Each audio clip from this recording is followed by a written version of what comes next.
After 5 days of setup, Rick and his guides have the camps ready to go. The plane with the first week's hunters on board is about to arrive from Thompson.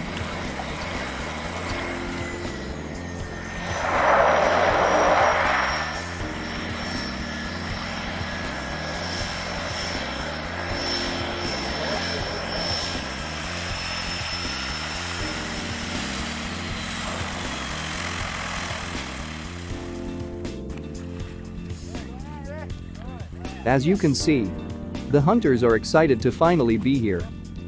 Once they disembark, they are greeted by Rick, the owner and operator of Agassiz Outfitters, and the guides that will be guiding them out of the downriver and rapids camps.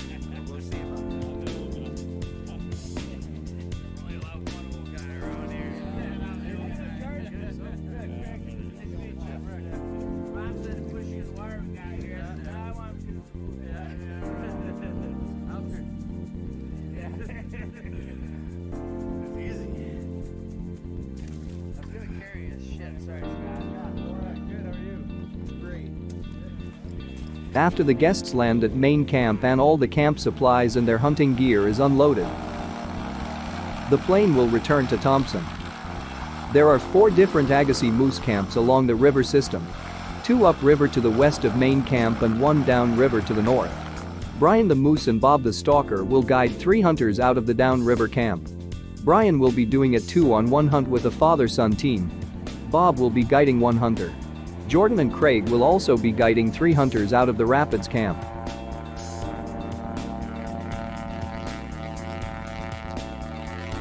Originally, this group of 6 hunters were supposed to hunt out of the downriver, rapids and main camp.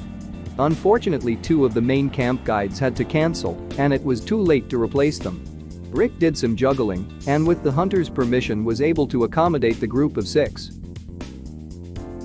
As Bob and Brian were heading downriver to their camp with the hunters, little did they know how much of a challenge this first week would be. Bob and Brian's area consists of hunting ground both to the north and south of their downriver camp. Brian has the area north of camp, and Bob has the area south. Well, it's the first full day of the hunt, first week, and we just pulled in here on the river and walked in. I got my hunter set up just a little bit to the south of me here. Right there, that's Brian. And right now we pulled in at Twin Lakes. This is the first lake here.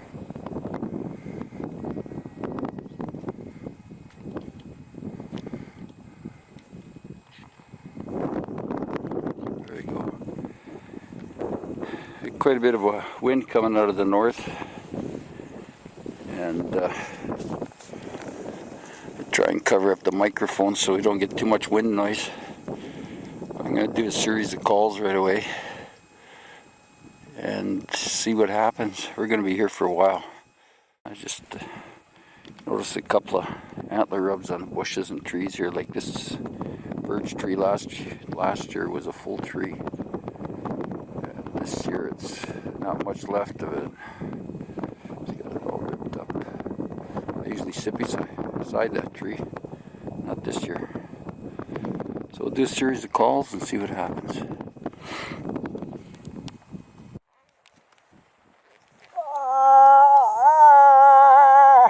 While Bob and his hunter Brian set up just off of the river to do some calling, Brian and the father-son team of Dan and Ryan are set up north of camp on the west side of the river. Brian has set up his decoy in one of his favorite calling spots.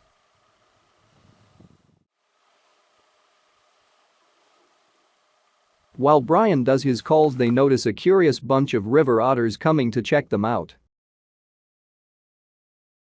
You never know what wildlife may be encountered while out hunting.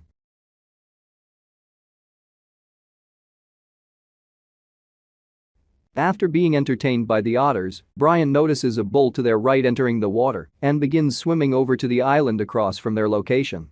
It appears that in the high winds, the bull did not hear his calls and starts to travel along the shore of the island in their direction. No. The bull then noticed Brian's decoy and hears his calls. In order to get downwind of the decoy, the bull will have to swim back across the channel to check her out. He might swim over here, so let him. Yeah, he's gonna. No!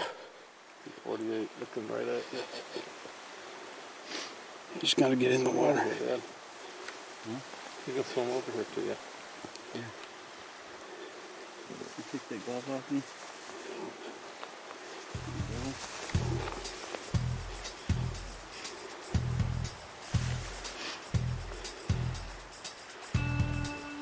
Yeah, attaboy. That's what we want.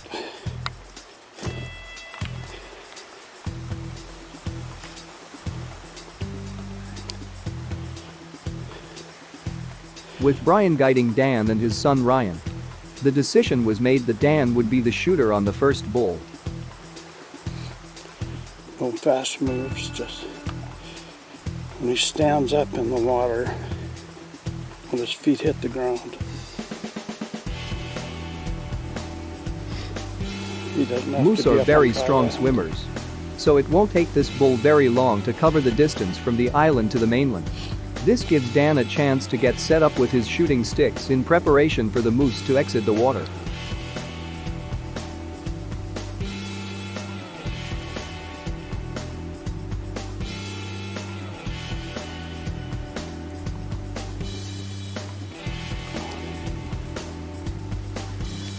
And plenty.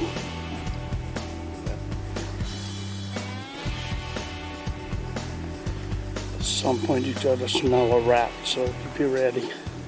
The bull starts to make it into shallower water where Dan is ready. No, As the bull begins to come up on shore, Dan attempts a shot. take him. His gun misfires and he has to chamber another round. Upon the bull hearing a round being racked, he looks directly at them. Dan takes the shot and strikes the bull in the shoulder. The bull makes for open water and begins to swim away. Oh, Hit him again, Dad. no, he'll. You hit him in the shoulder, I I hit think. my shoulder. Yeah. I saw the first laugh. I'll tell you guys, that was a hard stand there all that time. Yeah. Stiff neck. See what's he gonna do. That's a nice bull though. He's gonna try and get back to shore. Huh? Track a shell in and be ready. Okay, it's unsafe though. No. No. Let's walk down there.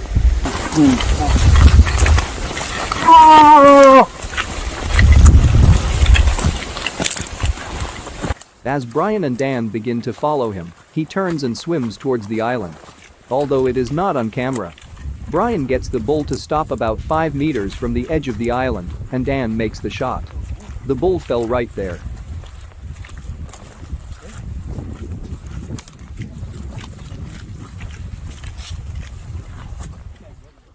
It's hard to believe that this bull could swim that far after being hit with a 300 mag, but he did.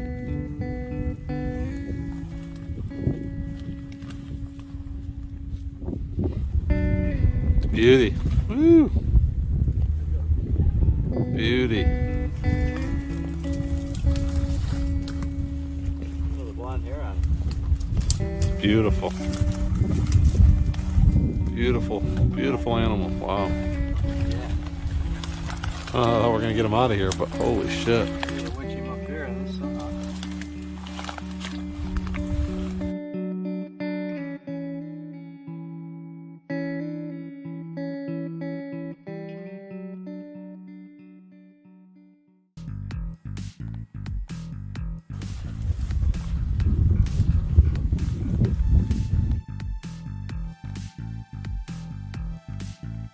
With Dan harvesting a great bull on the first full day of the hunt, Bob and his hunter continued with their hunt. They put in a lot of time and effort for the next few days.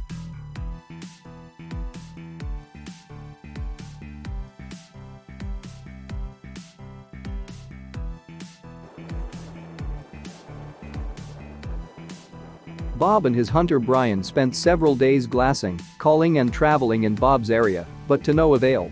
The weather was up and down with above normal temperatures and high winds, which when combined, do not make for good moose calling and hunting conditions.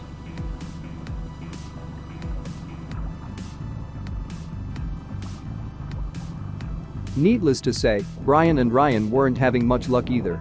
Although they did manage to see some moose but no shooters. On the second to last day of the hunt, Bob did find an area with fresh bull tracks. Bob decided that this spot would be their best chance for a bull on the last day. With his determination and knowledge of the area, he set up along the creek to call.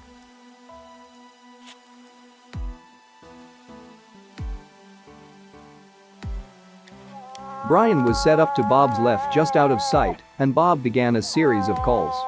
This calling sequence was an attempt to have a bull hear him at great distance.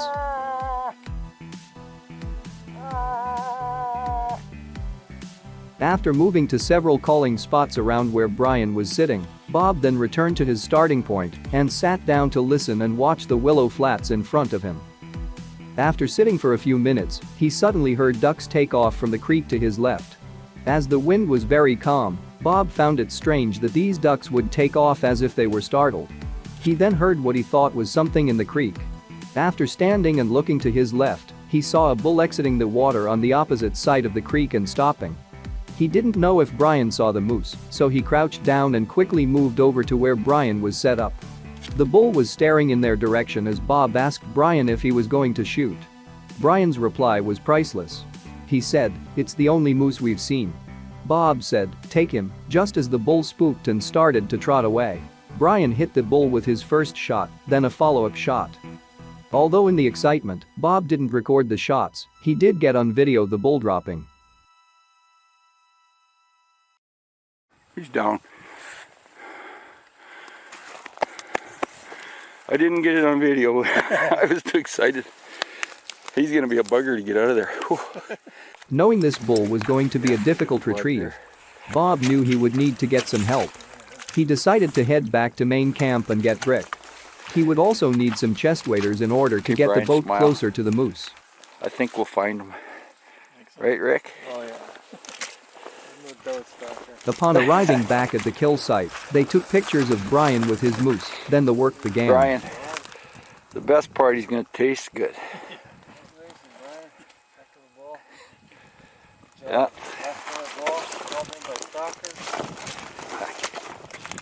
Made a perfect shot right behind the shoulder, look at that.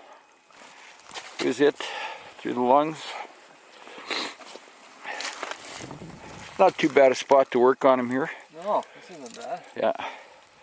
Just starting. So, Brian, what do you think about moose hunting? A lot of work. A lot of work. A lot of patience, right? It is. A lot of sitting. Yeah. A lot of sitting for hours at a time. Battling the weather. Yeah. This morning was perfect though. Oh yeah. Yeah. This is our best morning. Yeah. Nice bull. We were back by the big black spruce there. See to the left that birch tree that with a fork in it? Yeah. That's where he was sitting. Oh yeah. Yeah. Where'd the bull come out? Back in on the other side of the creek. Came out of the heavy black spruce, I'm figuring, in that willow to the right of it. Because I went back in there and called this morning, back in the black spruce. Yeah. Was calling in there. So he was somewhere back in there and decided to come out and check it out. That was a shot about 100 yards? First shot was 100 yards. He was just up on the bank. And the last shot was just over here somewhere. Yeah. Yeah. Yeah, perfect shot. Yeah. Real nice. We got him once in the back there. But okay, so we'll get your tag out. We'll make sure we notch that.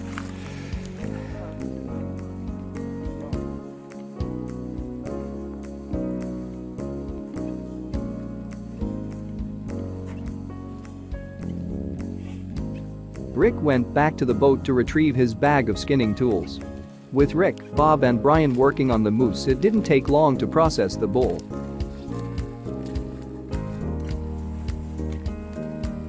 There's the boss helping out. He's got one of the front shoulders in his pack and he's heading back to the boat. Whew. starting to get sunny and warm, so we're going to try and clean this up before the black flies come out. Still lots to do. And Brian's been a big help. He's packed out the 4 quarters. Now he's got one of the native bags of meat on his pack frame. We only have the one pack frame here. I wish I would have brought mine. So next we got to do the head, and those 2 bags there, and then the heavy one, the hide. Hunter wanted to keep the whole hide, so that's gonna be a heavy carry. So we're packing up, just gonna get ready. Rick's coming back now, and then we'll get out of here.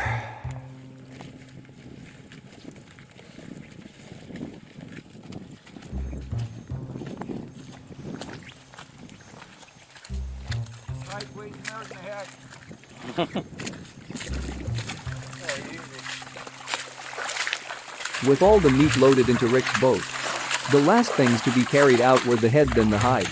It was a good thing that Bob got a pair of chest waders while at main camp, as he needed them to get both boats through the flooded willows and closer to drier land.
Once Rick and Bob loaded everything into Rick's boat, they were able to push and pull both boats into deeper water.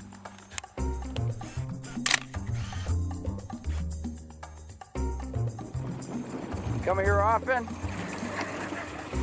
Mondays. Oh, Mondays. Okay. Monday.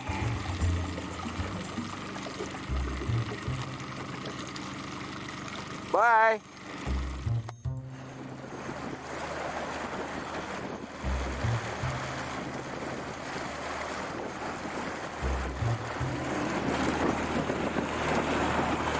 You ready for a nap, Brian? I really am.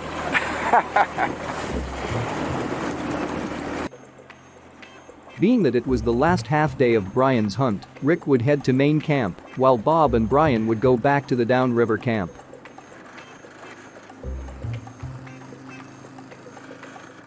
The hunters and guides were to pack up their gear and head back to main camp to spend the night. The plane picking up the hunters would be arriving early the next morning with a new group of hunters.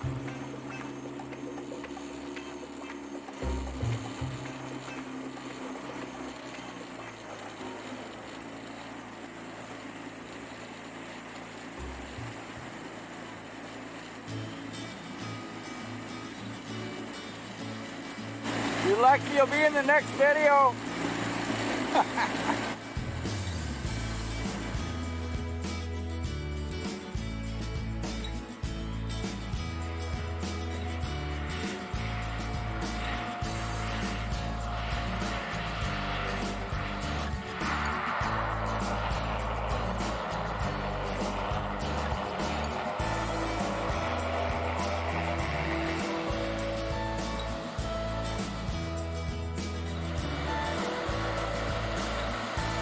As the plane arrives with the second week's hunters on board, the first week's group waits to load up and head back to Thompson.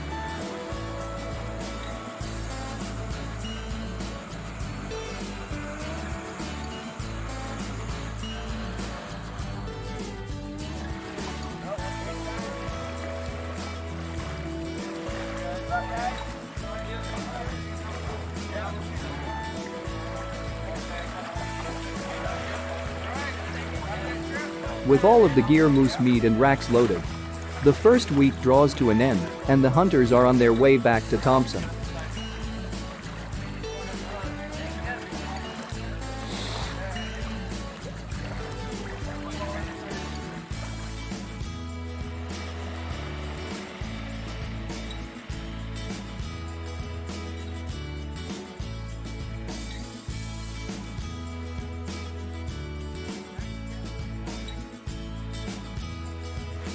We hope you enjoyed the first week of the 2022 moose hunt. To book a hunt with Agassiz Outfitters, the contact information is as follows.